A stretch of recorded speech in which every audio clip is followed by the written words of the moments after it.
Nathan Ellis had everything to live for. Brandon Kerr had everything to lose. When Nathan vanished from a luxury yacht party, everyone assumed it was a tragic accident until his body washed ashore and the truth began to surface. Nathan Ellis had always lived with a sense of momentum. He was the kind of man who made things happen, confident, successful, and always pushing forward. By the age of 35, he had already built a comfortable life through commercial real estate, investing smartly in urban developments across Southern California. But lately, his interests had begun to shift towards something more recreational. He wanted to enjoy the money he'd earned. He wanted freedom, prestige, and a little adventure. That is when he bought into a new business venture with an old college friend turned entrepreneur, Brandon Kerr. The idea was simple: luxury weekend yacht charters. With California's coastline and wealthy clientele looking for private getaways, it seemed like a promising side business. They co-purchased a 50-foot yacht called High Tide, sleek and modern, with 3 cabins, a bar, and an upper deck perfect for parties. Brandon was the face of the brand, while Nathan handled the financials. Their partnership, though friendly at first, had started to strain in recent weeks. Still, on the first weekend of July, Nathan agreed to host a private party aboard High Tide to showcase the boat to some potential clients and friends. It was meant to be a casual event. Good food, drinks, music, and networking. 8 people were invited, including Brandon, a few of Nathan's associates, 2 women Brandon had invited last minute, and a young deckhand named Simon Ray, who helped with basic operations on board. The yacht left the marina on Saturday morning, cruising 5 miles out from the San Diego coast and anchoring near a quiet cove. The day was bright and warm. Guests moved between sunbathing on the top deck, drinking cocktails, and taking dips in the water. Laughter and music filled the space, and for a while, everything appeared effortless. Nathan was seen throughout the day talking business with one of his friends, occasionally checking his phone and watching the activity around him with a measured calm. He wasn't drunk, nor was he particularly social. A few people noticed he seemed distracted, like something was on his mind, but when asked, he brushed it off. He was known for keeping personal thoughts private, never one to burden others with stress. As the sun began to set, the party atmosphere started to change. Guests dried off, found warmer clothes, and moved to the lower deck. Brandon brought out another round of drinks. The mood softened, more subdued. A playlist of mellow electronic music played through the yacht's sound system. The sky turned golden, then pink, then deep blue. Sometime after 9:30 p.m., the boat lights dimmed, and the crowd started thinning. A few guests went below to lie down or change clothes. Others remained near the back watching the ocean. It was around this time that Nathan was last seen, leaning against the railing with a drink in his hand, staring out into the distance. No one remembers seeing him after that. At approximately 10:15 p.m., one of the women asked where Nathan had gone. The group looked around. At first, no one panicked. Maybe he'd gone below deck, maybe he was taking a call. But after 10 minutes of searching the main and lower levels, unease started to grow. The boat wasn't huge. If he were there, he would have been found quickly. Brandon tried calling Nathan's phone, but there was no signal. Others checked the waterline with flashlights.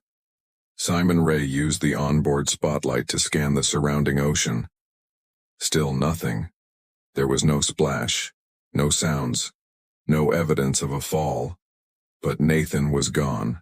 At 11:58 p.m., Brandon radioed the Coast Guard to report a possible man overboard. A search and rescue operation began immediately. Nearby vessels were contacted. Helicopters were dispatched with floodlights. The surrounding water was searched for hours into the night. They found nothing. By morning, the working theory was clear.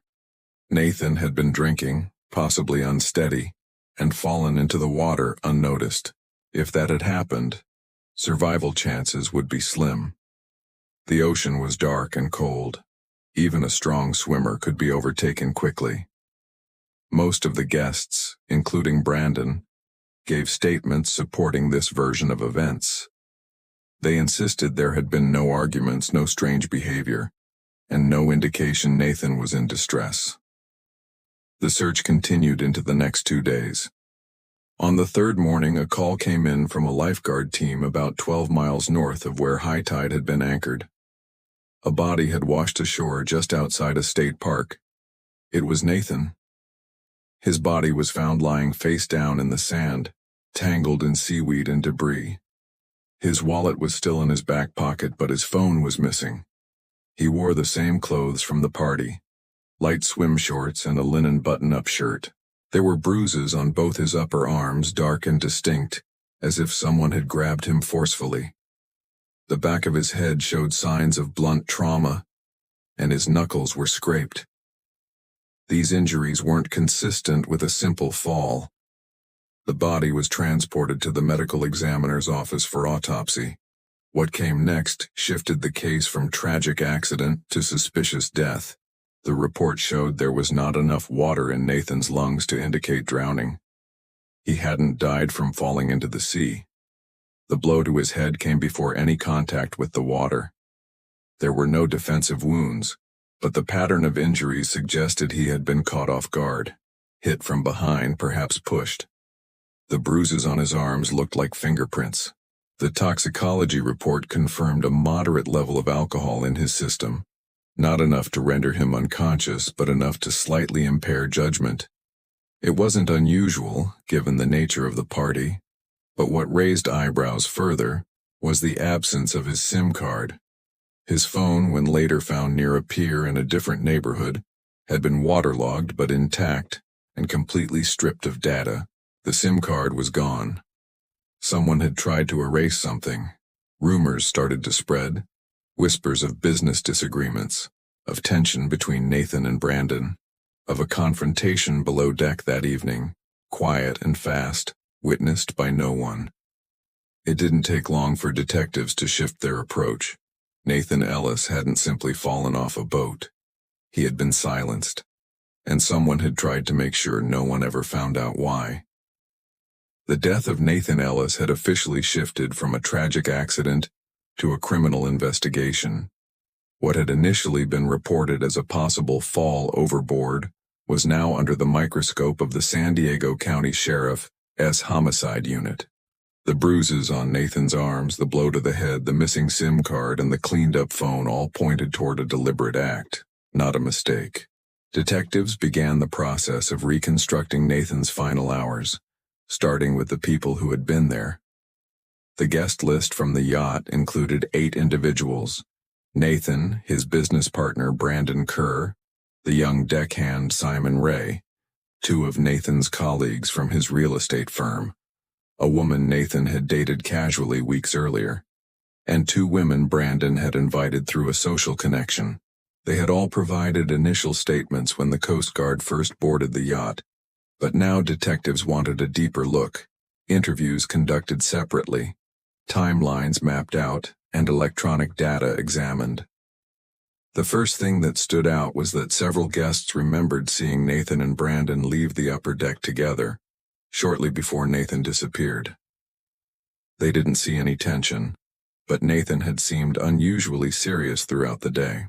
One guest, a woman named Lila James, said she caught a glimpse of them speaking below deck. She didn't hear what was said, but the tone was low and urgent. Brandon had looked flustered when he returned to the upper deck alone. Detectives asked Brandon to come in for a formal interview. He complied without hesitation, bringing a lawyer with him. Brandon explained that he and Nathan had recently disagreed over some minor financial matters related to the yacht charter business, but nothing significant. He claimed Nathan had been stressed lately, burned out from work, even paranoid. He suggested that maybe Nathan had slipped, maybe even jumped. There had been no argument, no fight, nothing that would justify suspicion. But his story didn't hold up under scrutiny. Phone records showed Nathan had placed a brief call at 8:15 p.m. the night of the party to a local attorney named Melvin Raines. The call lasted under 2 minutes.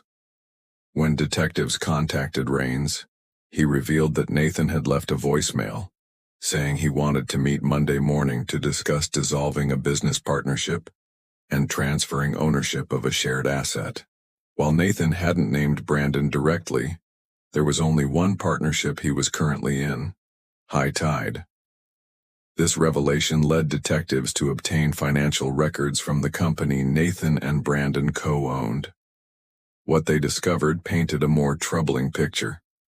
Over the past 4 months, Brandon had made several cash withdrawals and unauthorized purchases using company funds. Nearly $40,000 was missing. None of it had been disclosed to Nathan, and there was no record of reimbursement or explanation. Nathan had either recently discovered the discrepancy or was about to. With motive beginning to take shape, detectives turned their attention to Simon Ray, the deckhand. At 23, Simon was the youngest person on the boat that night. He had been hired by Brandon just a few weeks prior. He told investigators he stayed mostly near the engine room or at the navigation station during the party, not socializing with guests. But when pressed further, Simon grew uneasy. He eventually admitted that Brandon had instructed him to keep an eye on Nathan during the trip. Brandon claimed it was because Nathan had been acting strange and wanted someone sober watching out for him. Simon initially maintained he didn't see anything out of the ordinary. But after hours of questioning, he gave a partial account of what happened that night. He said around 10 p.m., he had gone below deck to grab cleaning supplies when he heard a loud thud, something heavy hitting a hard surface. When he came back up the corridor, he saw Brandon alone near the back lounge, sweating and moving quickly. He claimed he didn't see Nathan at all after that moment.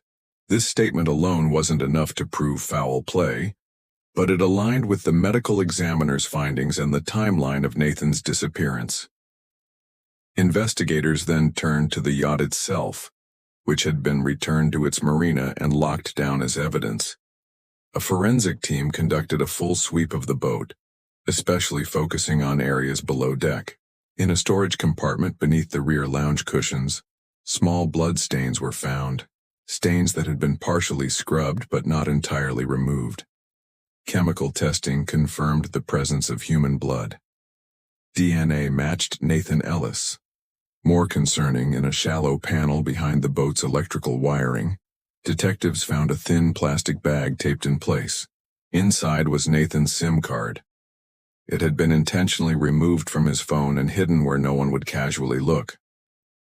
The phone itself had been tossed into the bay and recovered only after someone reported a waterlogged device washing up near the pier. Whoever took the SIM card had tried to keep something secret. Detectives sent the card for data recovery. Within a week, they had retrieved enough metadata to reconstruct fragments of Nathan's text messages and call history. The night before the party, Nathan had messaged a friend saying, "I think Brandon's stealing from me. I have proof now." That message never sent. The recovered version sat in his drafts folder unsent but preserved on the SIM. With that information, detectives began building their timeline. Nathan likely confronted Brandon sometime between 9:30 and 10 more p.m. that night. A physical altercation occurred. Brandon struck Nathan, possibly with an object or with enough force to render him unconscious. Panicking, Brandon and possibly Simon moved Nathan to the rear of the yacht and dumped his body overboard under cover of darkness. Brandon then removed Nathan's phone, destroyed what he could, and attempted to clean up any blood or evidence that might link him to the struggle. Interviews with other guests confirmed they had not seen Nathan after 9:45 p.m. and believed he had simply gone below to rest. The noise of the party, the drinks, and the late hour all helped mask the timeline of events. Brandon's behavior following the incident raised additional concerns. In the hours after reporting Nathan missing, he made 2 phone calls from his personal number to a cleaning service, though no appointment was ever scheduled. He also deleted several messages and email threads, which investigators were able to recover from backup servers. With the evidence mounting, Brandon was called in again, this time without a lawyer present. He refused to answer any further questions. Within days, the district attorney's office began preparing a case for arrest. Nathan's death was no longer seen as a mystery. It had become something far more chilling, a deliberate, calculated act carried out in silence on open water. Brandon had gambled that no one would notice the signs, that the water would erase everything. But the tide, as investigators knew, always brings something back. With the investigation gaining momentum, detectives focused on closing the gaps in the timeline and strengthening the case against Brandon Kerr. The motive was becoming clearer, and the evidence was steadily stacking up. But they still needed one thing: certainty. Brandon had not confessed, and there were no direct witnesses to the moment of Nathan's death. To secure a conviction, they needed to transform suspicion into undeniable proof.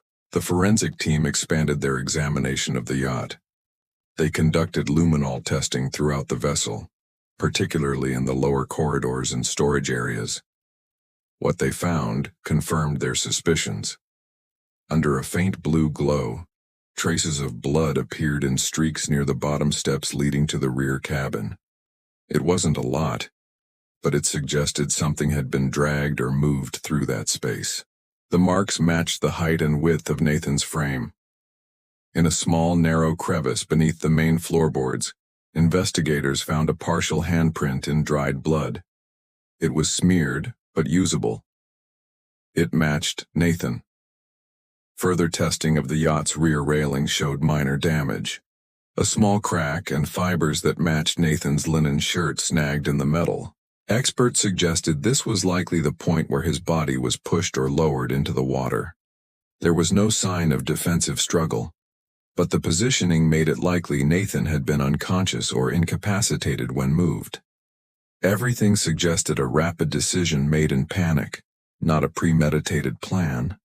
But panic didn't excuse homicide. As the physical evidence built up, detectives continued pressing the weakest link in the story: Simon Ray. Young and inexperienced, Simon had tried to distance himself from the confrontation. But the more he was questioned, the more inconsistencies emerged. In his third interview, he admitted he hadn't told the truth about everything that night. He confessed that after hearing the thud, he went to investigate and found Brandon standing over Nathan's body near the rear of the cabin. Nathan wasn't moving. Brandon told Simon it was an accident, that Nathan had slipped during their argument and hit his head. Then, in a calm but firm tone, Brandon told him to help clean up. Simon claimed he froze. He didn't know what to do. He said he helped only by wiping down a surface with a towel and that Brandon handled the rest. He said he saw Brandon remove Nathan's phone and take something out of it, though he didn't know it was a SIM card at the time. Brandon then took the phone up to the deck and later returned without it. Simon asked no questions. Simon's story wasn't just a turning point for the investigation, it was leverage. Prosecutors offered him a deal: immunity from obstruction charges in exchange for full cooperation and testimony in court. Simon agreed. He took investigators through every detail he could remember, including Brandon's frantic behavior after Nathan's disappearance and his attempt to control the narrative when the Coast Guard arrived. Meanwhile, forensic analysts finished recovering the contents of Nathan's SIM card. In addition to the draft message about Brandon stealing from the business, they uncovered location data and metadata from messaging apps, proving that Nathan had spent much of the afternoon reviewing shared financial documents from their charter business. Records showed he had accessed the charter's online accounting software minutes before making that call to his lawyer. He had likely seen something incriminating and decided to act on it. One piece of data recovered from Nathan's phone was particularly damning: a photo. Taken earlier that day, It showed Brandon standing near the yacht ES helm with a small folder tucked under his arm, labeled with their company's name. That folder was later found in Brandon Year's home office and contained handwritten notes about the business's finances. In the margins of the paper, Brandon had scribbled out a list of things labeled, "in case he backs out," followed by a note that read, "Keep documents separate. Delay any transfers until he signs." The combination of forensic evidence, Simon's testimony, and digital records gave prosecutors enough to charge Brandon with second-degree murder, tampering with evidence, and financial fraud. But Brandon still maintained his innocence. Through his attorney, he claimed the case was built on circumstantial evidence and lies from a panicked young employee trying to save himself. He claimed Nathan had become erratic and paranoid in the weeks leading up to the party, and that if he had slipped and fallen, it was just an unfortunate accident. Public interest in the case exploded when the indictment was made public. Local news outlets covered every update. Social media picked up on the dramatic title of the case, "The Yacht Party Death." The story had all the ingredients of a modern mystery: wealth, deception, betrayal, and a body washed ashore. But underneath the headlines was a family still grieving and waiting for justice. Nathan's parents had flown in from Colorado the week his body was found. His sister Melanie became the family's spokesperson. She spoke softly but firmly in interviews, describing her brother as driven, kind, and careful. She said he would never have gotten drunk enough to fall off a boat, and certainly not without someone seeing it. She thanked detectives for not giving up when the case seemed open and shut. Their perseverance had changed everything. The district attorney's office prepared for trial. Brandon posted bail but was under house arrest. He wore an ankle monitor and was forbidden from contacting any witnesses, including Simon. He stayed quiet, refusing all interviews and issuing only a single public statement through his lawyer, again denying all allegations. As the case moved toward court, more details emerged. One chilling discovery came from surveillance footage at the marina 2 days after Nathan's death. A blurred image captured Brandon walking from the yacht to his car late at night, carrying a small plastic bag. While the contents couldn't be verified, it aligned with Simon's statement about Brandon hiding the SIM card after the incident. The picture was becoming complete. Nathan had discovered a betrayal and confronted his partner. That confrontation turned violent. Whether Brandon intended to kill Nathan was still uncertain, but his actions afterward left no doubt. He had tried to erase what happened and let the world believe it was an accident. But the ocean has a way of giving things back. Nathan's body, damaged but not lost, had returned to shore carrying the truth. Every bruise, every blood trace, every missing piece of data had helped tell a story Brandon had hoped would disappear into the water. And now, the truth was preparing to face him in court. The courtroom buzzed with quiet intensity as people filled the gallery. The trial of Brandon Ture had officially begun. After months of speculation, media coverage, and mounting public curiosity, the proceedings drew a mix of journalists, true crime enthusiasts, and residents from both San Diego's waterfront community and Nathan Ellis's hometown. But for Nathan's family, this wasn't entertainment. It was a chance to finally hold someone accountable for what happened on the deck of that yacht. Brandon arrived in a gray suit, flanked by his attorneys, his expression unreadable. He looked thinner than before, his hair neatly combed, face tight with restraint. He didn't look at Nathan's family, nor did he acknowledge Simon Ray, now seated beside prosecutors, ready to testify as the state's key witness. Opening arguments were clear and direct. The prosecution laid out their timeline. Nathan discovered financial misconduct, confronted his business partner, and was struck during a physical confrontation.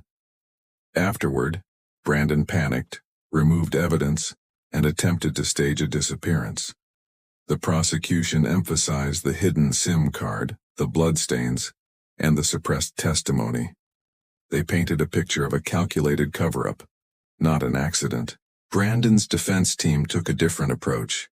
They admitted the business partnership had become strained but insisted Nathan's death was a tragic misfortune.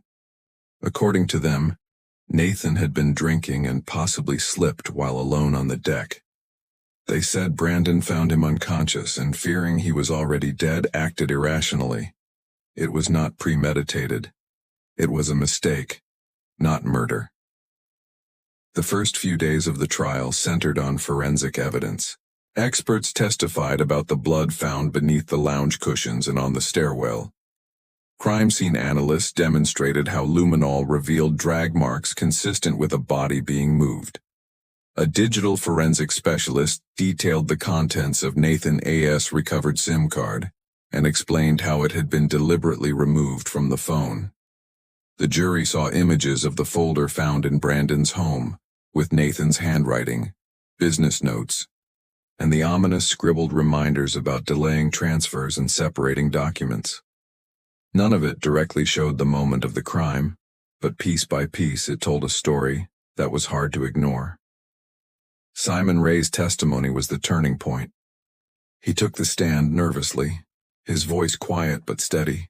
He described the atmosphere on the yacht that night, how Nathan and Brandon had gone below deck to talk, how he later heard a loud impact, and how he found Brandon standing over Nathan's body. He confessed that he helped clean up out of fear, and that Brandon warned him not to say anything. He admitted he was ashamed for not coming forward sooner, but insisted he hadn't known what else to do. Under cross-examination, Brandon's attorneys tried to paint Simon as an unreliable witness, suggesting he was protecting himself by pointing the finger. They asked if Simon had received anything in return for testifying. He answered honestly, acknowledging immunity from obstruction charges. But when asked why he changed his story, Simon's answer was simple. He saw Nathan's family. That moment made him realize silence was no longer an option. Nathan's sister Melanie also took the stand. She spoke about Nathan's cautious nature, his aversion to heavy drinking, and how excited he had been about parting ways with Brandon and taking control of the business. Her voice cracked as she described the phone call from the Coast Guard and the unbearable silence that followed. Perhaps the most technical yet crucial piece of evidence came from a forensic pathologist. The doctor detailed the injuries found on Nathan's body, the angle of the head wound, the depth of the bruises on his arms, the complete absence of water in his lungs. According to the expert, it was not just unlikely Nathan drowned accidentally, it was nearly impossible. The trauma to his head and body occurred before he entered the water, not after. That detail alone devastated the theory of an accidental fall. The defense brought their own expert who tried to offer an alternative theory, that Nathan had fallen, hit his head on the railing, and was unconscious before slipping into the ocean. But their version required a chain of coincidences, slipping, striking the railing, vanishing without notice, and Brandon making a panicked decision to hide evidence rather than call for help. It was possible, but not persuasive. When Brandon finally chose to testify in his own defense, the courtroom tensed. He maintained he had not intended to hurt Nathan, describing their confrontation as heated, but not violent. According to him, Nathan became agitated and physically shoved him. Brandon claimed he tried to de-escalate, but Nathan slipped during the argument and hit his head. He said he froze, unsure if Nathan was alive or dead, and that fear of being blamed pushed him to hide the body. He admitted he removed the SIM card, saying he didn't want anyone seeing the messages about their disagreement out of context. He looked directly at the jury while speaking, voice steady, almost rehearsed. But his calm demeanor worked against him. It lacked emotion. There was no sign of genuine remorse, no visible grief for a friend he claimed to care about.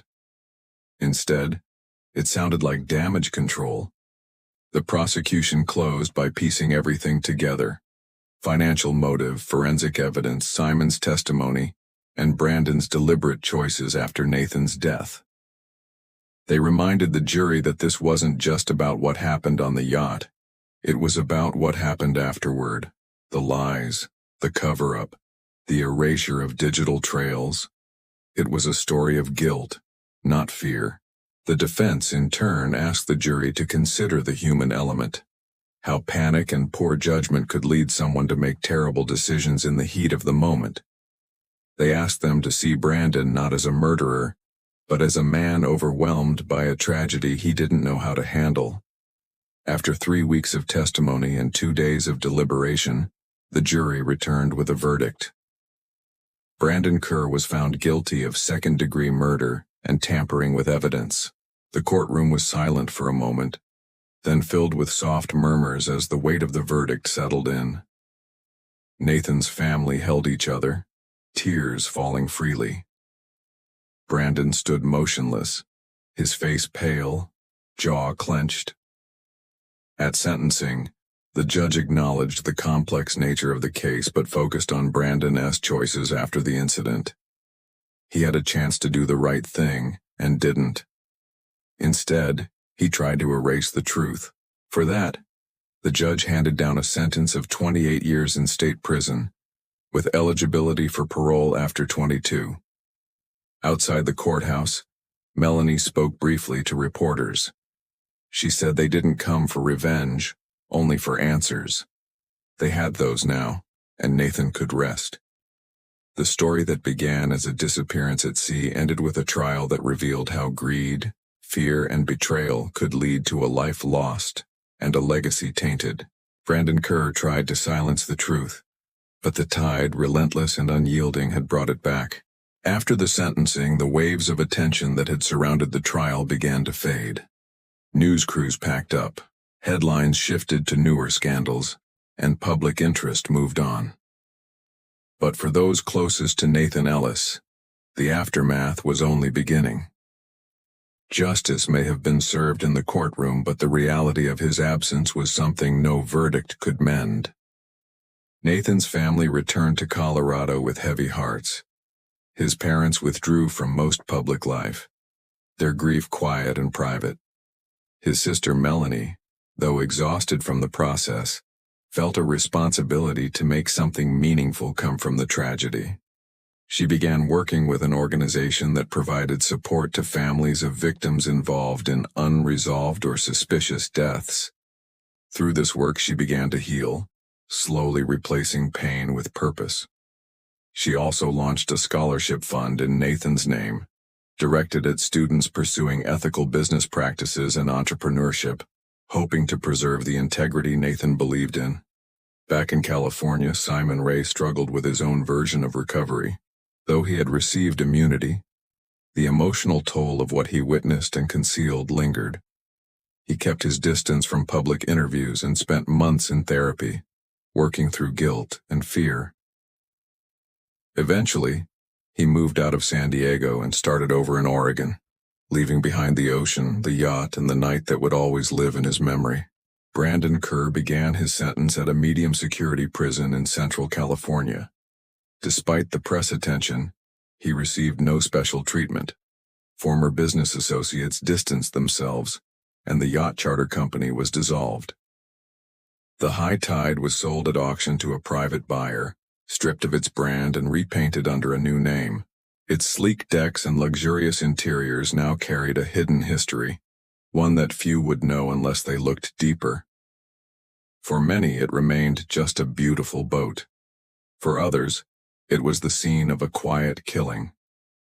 The case remained a point of reference for investigators and prosecutors who dealt with water-related deaths. It had started as what seemed like an accidental fall but was later revealed to be a calculated attempt to erase a crime. Detectives often cited it during training to emphasize the importance of thorough evidence gathering, especially in scenarios where natural elements like water could obscure or erase key details. Nathan's case had proven that even secrets lost at sea could eventually wash back to shore. A year after the trial, A small documentary crew reached out to Melanie about producing a feature-length episode detailing Nathan's story. At first, she declined. The idea of reopening old wounds felt overwhelming. But after some thought and seeing the positive impact of her advocacy work, she agreed. If telling Nathan's story could help prevent someone else from suffering in silence, it was worth the discomfort. The documentary, titled The Ocean Doesn't Lie, was released online and gained quiet but steady attention. It explored the timeline in detail, included interviews with key figures, and told the story without sensationalism. Viewers were struck by how close Brandon came to getting away with everything. Had Nathan's body not washed ashore, had that SIM card not been recovered, the truth might have remained buried. Instead, the tide had turned against Brandon piece by piece, until there was nowhere left to hide. The story resonated with audiences not just because of the crime, but because of what it revealed about human behavior under pressure. The choices made in fear, the silence of witnesses, and the effort to control a narrative all combined to show how fragile the truth can be, and how resilient it must be to survive. Nathan's former colleagues also felt the long-term effects. His real estate firm dedicated a conference room in his honor, and among close friends his legacy became a reminder to speak up when something seems wrong. He had been a private man, often reserved with his worries, and many wondered what might have changed if he'd told someone earlier about his concerns with Brandon. That question, what if, echoed long after the case was closed. In the second year following the verdict, Melanie returned to San Diego for the first time. It was quiet now. The marina was just a marina, filled with boats bobbing in the sun, people laughing, gulls circling lazily above. But for her, the place still held shadows. She stood near the dock where the high tide had been moored and closed her eyes. She didn't cry. She just breathed. She left a small flower in the water, watching it float away on the surface. It wasn't for closure. There was no such thing. It was simply a gesture of memory, an act of presence in the place where her brother had last stood.